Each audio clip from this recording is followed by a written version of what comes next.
let me tell you about all the books I read this summer. Surprisingly, I read a lot of non-horror this summer, and even more surprising, my top 3 reads are also not horror. And I actually feel like I've been in a horror drought lately. I really want to read a horror book that will destroy me emotionally. So if you have any recommendations, please drop them down below. Ideally, backlist books, because I'm trying to read through the books that I already own.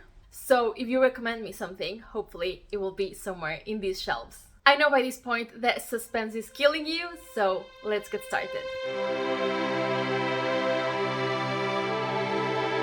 Actually, let's do something a little bit different, because I realized that I always forget to talk about short stories in my wrap-ups. And if you've been on my channel before, you know that I actually love short form horror fiction. But I feel that this is definitely something that gets lost in BookTube. And I understand that a lot of people are not huge fans of short stories, but I am. And I want to find other people that are as well. One of my favorite ways to consume short stories is through literary magazines, which I absolutely adore. They tend to be a bit more experimental, and I often find really interesting things in there. This summer, I borrowed this magazine from one of my friends. This is a print-only magazine produced in Scotland. And this one, which was volume 9, was full of really strange but engaging stories, ranging from really dark tales about revenge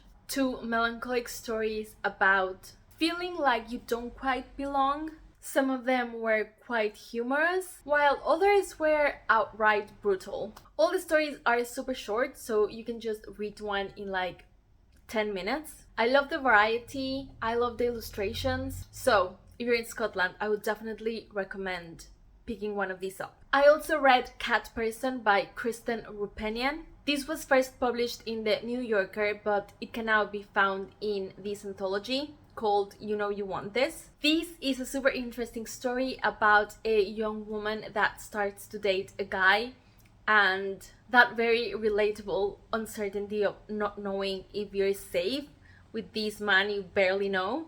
And I read it because I am planning a video on short stories that have been turned into movies. This is one of them, so stay tuned for that. I've also been working my way through Gemma Amore's collection All Who Wander Are Lost. This summer I read 3 stories. Let Sleeping Gods Lie, which is about an archaeologist in Egypt. That, of course, disturbs something he shouldn't have. In The Final Wish Foundation, we find out about a series of suspicious deaths that all have something in common. And finally, A Song for Sam, a story about a complicated relationship between 2 brothers that takes a very surprising turn. I've really been enjoying this collection.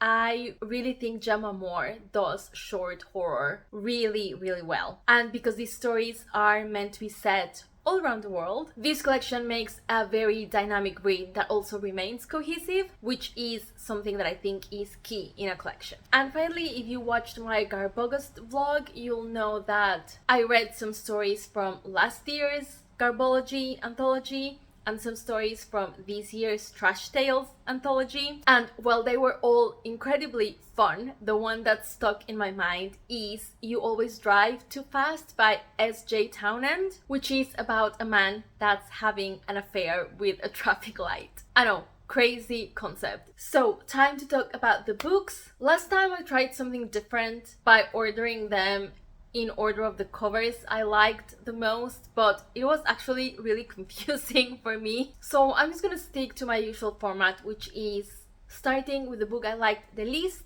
and then moving upwards to my favorite book of the summer. And sadly, this time around, we are starting with a DNF. I did not finish this book because I was extremely bored. The book I'm talking about is Has Anyone Seen Charlotte Salter by Nikki French. This is about a woman that has been working really hard organizing her husband's 50th birthday party.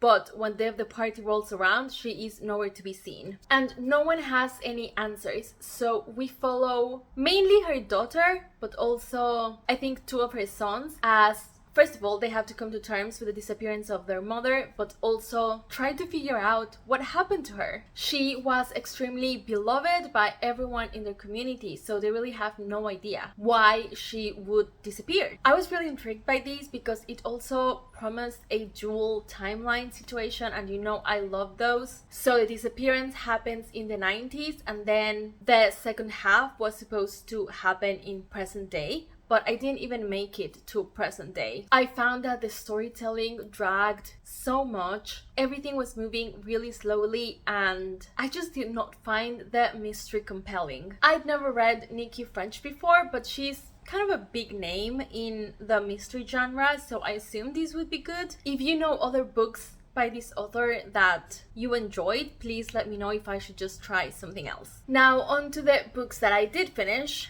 The one that I enjoyed the least was My Roommate is a Vampire by Jenna Levin. I really was in the mood for something fun and lighthearted, and I thought that a cute paranormal romance would do the trick, but this did not do the trick at all. Actually, I would say the first half was pretty enjoyable. We follow our female main character, who is, I think, either in her late 20s or early 30s, and she feels like she hasn't done much with her life. She feels a bit of a failure and is struggling to find a place to live that she can afford.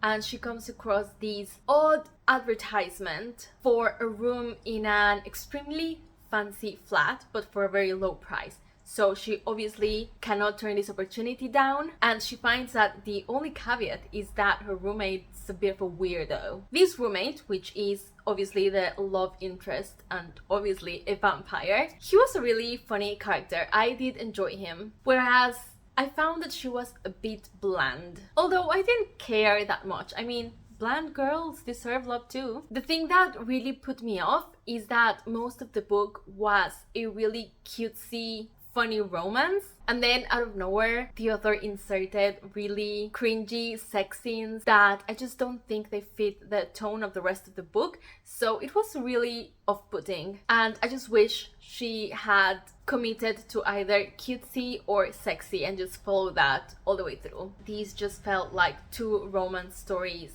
kind of glued together, and I don't know, the end result was just weird and uncomfortable. The next book also didn't quite work for me. House of Salt and Sorrows by Erin A. Craig. Erin A. Craig? I think I said it right. This is a fantasy book, so maybe that was my first mistake, because I'm very picky with fantasy. In my defense, from the description of this book, I had every reason to believe that this was going to be very dark and kind of spooky. This is about a family. They're kind of like a royal family in their fictional world. They live in a seaside town with rocky cliffs and fog and all those nice atmospheric things. I actually have no complaint about that. The atmosphere was very good. Anyways, the point is that the family used to be comprised by the father, the mother, and then I think 10 daughters. But when the story starts, we find out that not only the mother has died,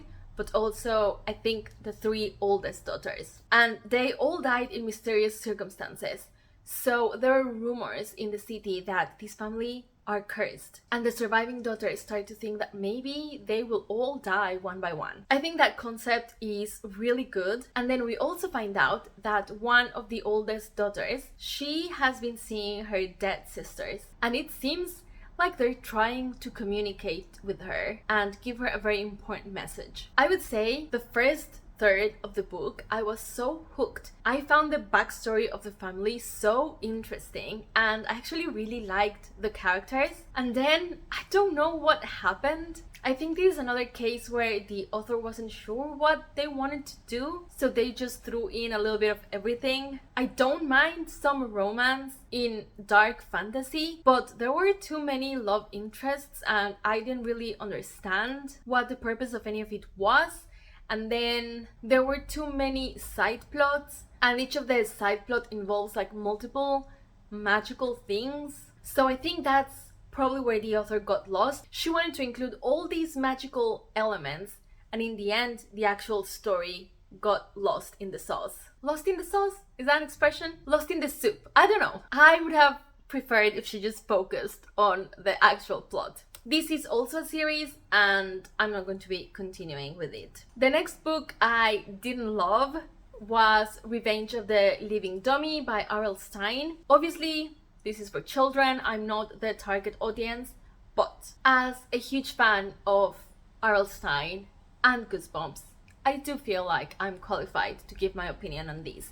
This is the first book in the Horrorland series. I think the Horrorland series came out somewhere in the early 2000s. I never read them as a kid because they didn't exist. By the time they came out, I was too old for them, but I've always been curious, so I started reading it. Of course, this is a spin-off that features Horrorland, the theme park from the Goosebumps book, Welcome to Horrorland. But as we can see from Revenge of the Living Dummy, we revisit some other popular characters of the Goosebumps series, like Slappy, the cursed ventriloquist dummy. So this book actually has two parts. The first one focuses mostly on the dummy, and it's essentially a rehash of every other Slappy book in the series. Literally, it's the exact same story we have read before, just with different characters and in a different time, but it follows the exact same formula. I think R.L. Stine's a very creative writer, so I wish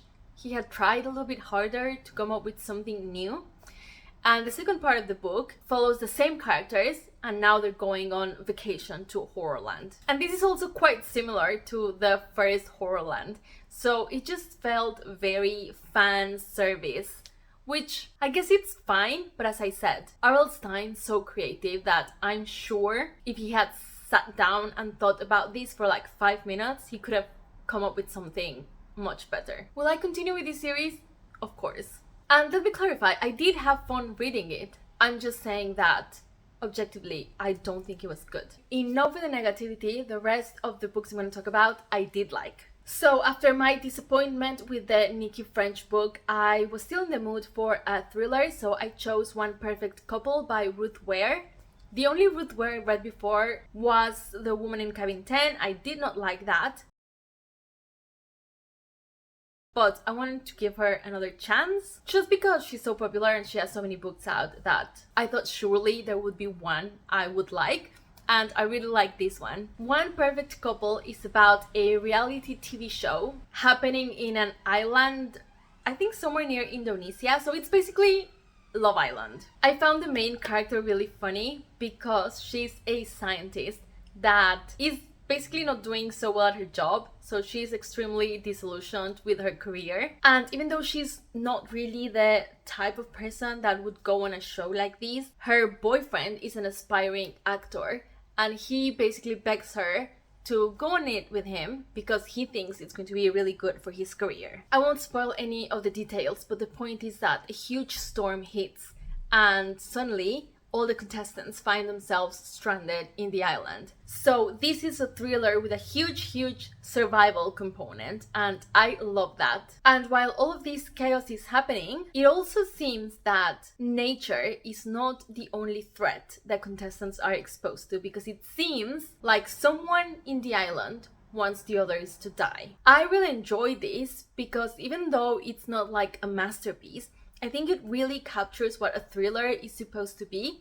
It is thrilling. I think it did the right amount of twists. The twists made sense. The way and the timing at which information was revealed worked really well to just capture the reader's attention. And set in this tropical island in the heat, it was just a perfect light summer read. The next book on the list is Gossip Girl by Cecily von Ziegler. I also read this for Garbogos, so don't judge me too harshly. I acknowledge that this is a guilty pleasure. I won't go into too much detail because I talked a lot about it in my vlog, but this was just so much fun. I'll just reiterate the main points. I think this works best as a book for adults. I don't think it's very appropriate for a YA audience, but also I don't think it would work if the characters were aged up because their thought processes are so teenager, and that's part of what makes this so fun to read. So while I acknowledge it's a bit weird from an adult perspective to be reading about the sex and drug scandals of teenagers, I don't know, it just works. I thought that the writing was actually pretty good. I liked the author's sense of humor. So yeah,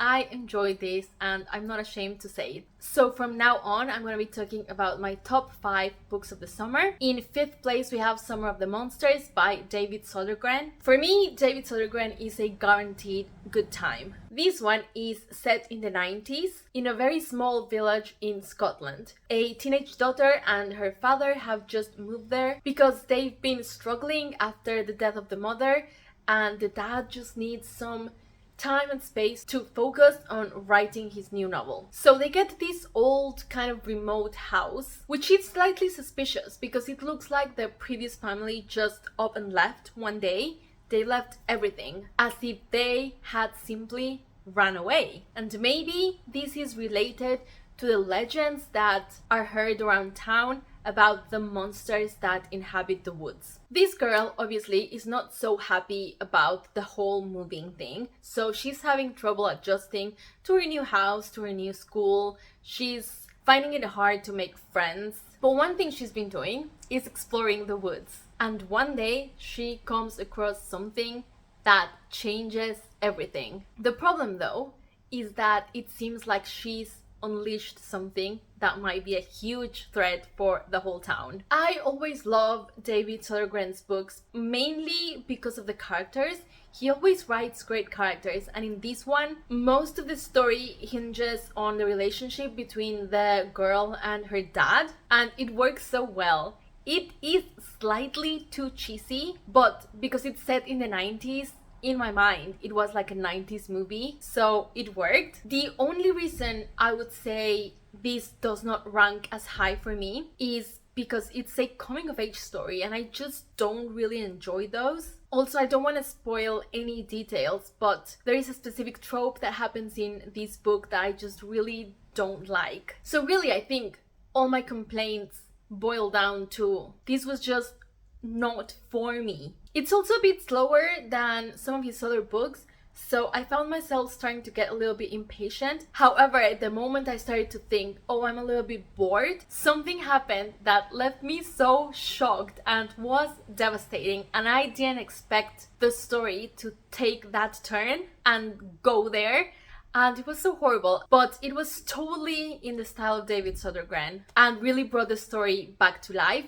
And from that point onwards, it was non-stop action and gore and blood and everything you can expect from these authors' books. And of course, it's also another perfect summer read. So in the end, I was happy. In number 4, we have Carrion Crow by Heather Parry. This is a historical gothic body horror. I think it's set around the Victorian era, but I feel like when I don't know the time period, I always say Victorian, so don't quote me on that. This is about a young girl that's getting ready to become a married woman, and her mother tells her that in order for her to learn everything she needs to be the perfect wife, she needs to go up in the attic and study and get ready and prepare. And this girl, she's really keen to get married because she just wants to have the freedom to leave her family home. So she's definitely willing to do anything it takes to get ready to become a wife. However, her experience in the attic doesn't seem to be what she expected. She doesn't seem to be learning a lot. She's not really sure what she should be learning, actually. It really seems like there's nothing she can do except wait and become friends with the crow that's made a nest above her bed. This book is not plot driven at all. It is more concerned with the thoughts happening inside our protagonist's mind. We go into the details of why she's so keen to get married, what she thinks is going to happen when she finally gets married, and we also explore the complicated relationship she has with her mother and a bit of her mother's backstory. Of course, in this book there is a lot of commentary about gender, and especially about the intersection of gender and class and how it leads to women to feel disempowered in their lives. It also focuses a lot on the main character's relationship with her body as there is nothing to do in the attic except for her to observe her body and all its functions. It felt very whimsical in a disturbing kind of way, but it does have that dreamlike quality. I do think that it could have delivered a stronger message. I enjoyed reading it very much all the way through, but I guess at the end I didn't find it very impactful. Like, I closed the book and I was like, okay, but what was the point? But it was definitely interesting, and I enjoyed the experience of figuring out the bigger picture of what was happening. In number 3, we have Brotherless Night by V.V. Ganeshananthan. This takes place during the Sri Lankan Civil War, which, to be completely honest, I didn't even know was a thing. Like, I'd never heard about that before. And we follow this girl throughout most of her life, from being a little kid to a grown woman. She wants to become a doctor, so she studies a lot with one of her brothers and her brother's friend, who is kind of like her lifelong crush. It's very cute. And she also has, I think, 2 other brothers. The point is that we see the Civil War through her perspective. Obviously, when she's a kid, she has a very innocent view of everything that's happening. She only knows to be scared whenever she sees violence around her, but she doesn't really understand. And as she gets older, she witnesses that men in her life become completely absorbed by this conflict. Her brothers and her crush end up joining the Tamil Tigers, which was kind of the resistance group. And even though she obviously supports the cause, she cannot understand how is it that they fight violence with more violence. So of course, when she's very young, she just takes everything her brothers say as the truth. But as she grows up and gets an education and becomes a doctor herself and goes out into the world, she starts to make her own decisions about what's right and what's not, and forming her own moral compass. Obviously, this is a very tragic story. It is about war, but I thought it was such an interesting perspective to see her point of view. Obviously, as a woman, she was mostly an outsider, but her life does intersect quite strongly with the conflict, and you get to see that it doesn't matter if you are a good person. In conflicts like these, no one really wins, and no one can really uphold their morals as they would want to. I don't know, I found it very riveting, and I really enjoyed learning about a historical event that I had no idea it had even happened. My second favorite book of this summer was The Invisible Life of Adi LaRue by V.E. Schwab. I resisted this book for so long. I didn't think I would be interested. I thought it was probably overhyped, but it was so good. I really enjoyed the story, but I think above all else, V.E. Schwab's writing is so delightful. She just puts words together in a way that is very evocative. She knows how to put images in your mind, but also how to create specific feelings. I think she manages to put very complicated feelings into words. This book follows a French peasant girl in the 1700s, and she's gonna be married to a random guy that she doesn't want to marry, and what she wants more than anything in this world is to be free to do whatever the hell she wants. And someone or something out there listens to her prayers, and they offer her a deal, and she takes this deal that gives her complete freedom, but in a monkey's paw kind of way. Because what happens is that no one can ever remember her. As soon as they leave someone's eyesight, they also leave their memory. So obviously she's free because she will never have an attachment to anyone. But as you can imagine, this is also a curse. And part of the price that she pays is that she is also immortal. So she has to live years and years and years and years, a whole eternity, without ever forming any attachment to any person or any place or anything really. Until one day she meets someone that remembers her. So in the book, we follow this woman, Addie, through years and years and years, from back in the 1700s to present day, in like 2014, I guess. And then we also learn a little bit about this other person that can remember her.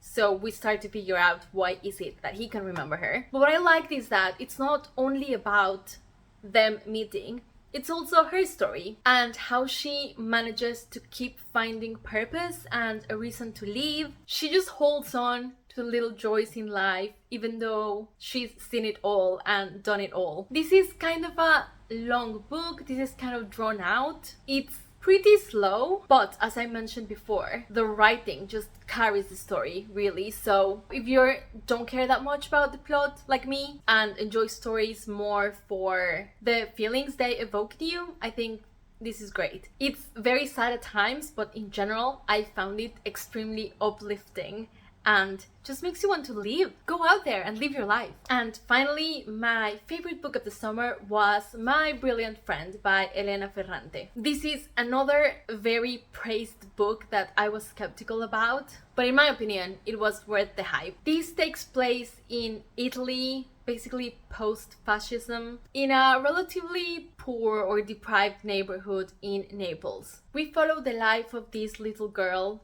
whose entire life revolves basically around her relationship with her best friend. Her best friend is an extremely bright little girl who's also very strong-willed and brave and everything the other girl wishes she was. It really tackles the complexities of female friendships head-on, how they can be very steeped in competition but at the same time be extremely loving and genuine. And we also learn a lot about basically everyone who lives there. There's a bunch of characters, so it can get a little bit confusing at times, but it has so much commentary as well about class and about gender again, and the intersection of those two and how it affects not only our protagonist but also everyone in the town. At some points it was a tough read. There is a lot of violence in the book. I think in a place like this where there is poverty, there is lack of education,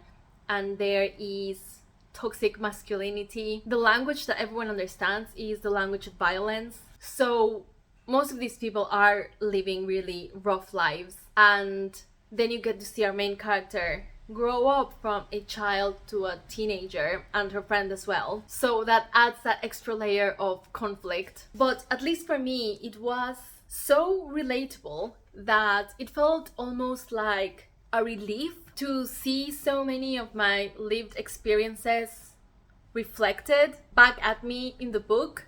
So it made me really emotional, but that was counteracted by how entertaining I personally found it. I know other people don't find it as entertaining because it's also quite slow and it's just composed of a bunch of mundane events. But for me, it was like a soap opera. It was so dramatic and I literally just couldn't stop reading because I needed to find out what would happen. It's almost like reading all of the town's gossip, but at the same time it felt so grounded in reality that it felt really high stakes because I was like, oh my god, these are people's lives we're talking about. I don't know, it was like being transported into a whole different world. It really felt like I was living in this town. It really felt like I knew these people and almost like I could reach out through the book and be like, I understand what you're going through. It just felt extremely human and it just made me feel connected to other people. I don't know, I hope